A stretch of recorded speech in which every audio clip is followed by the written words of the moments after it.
वंदे उत्कल जननी मो माटी मो माँ सतरे दर्शक बंधु निज माटी को जी माँ बोली न मानिला ताहले से कि संतान दर्शक बंधु आम ए उत्कल जननी दिने पराधीनतार भाष तथा पड़ोशी मानकर छंदरे छंदी होई रहितिला हेले माँ सिना पराधीन थिला किंतु से जो योग्य संतान मान को जन्म देला से योग्य तथा सुपुत्र माने दिने संघर्ष करी उत्कल जननी को 1936 मसीहा एप्रिल 1 तारिख दिन एक स्वतंत्र परिचय देइथिले माटी माँ को जो अग्रणी महापुरुष माने सेमानक जीवन को बाजी लगे आमको ए स्वतंत्रता प्रदान करिसेंती ए माटी मार प्रत्येक संतान तांको केबे भी मनरु पासरी परिबे नहीं।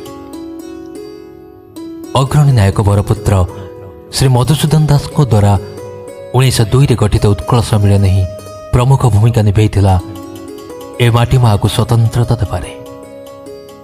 1903 रे यार प्रथम सभार आयोजन करा जायतिला जेउथिरे 62 जन स्थायी सदस्य थिले। सेमानक मध्यरु जो महानायक माने ए माटी माँ पाई निज जीवन को समर्पित करथिले सेमानक मध्यरु उत्कल गौरव श्री मधुसूदन दास, महाराजा कृष्णचंद्र गजपति, पंडित नीलकंठ दास, व्यासकवि फकीर मोहन सेनापति, स्वभाव कवि गंगाधर मेहर, कविवर राधानाथ राय एवं भुवनानंद दास अन्यतम। ए महारथी मानकर अप्राण उद्यम ए उत्कल जननी 1936 मसीहा एप्रिल मास 1 तारिख रे सर्वमोट 6 जिला को नहीं एक स्वतंत्र राज्यर मान्यता पाइथिला। कटक, बालेश्वर, संबलपुर, कोरापुट एवं गंजाम को नहीं यार रूप सजई होइतिला जार राजधानी थिला कटक।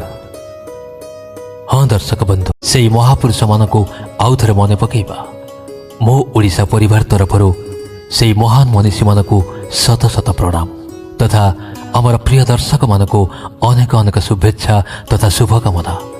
वंदे उत्कल जननी।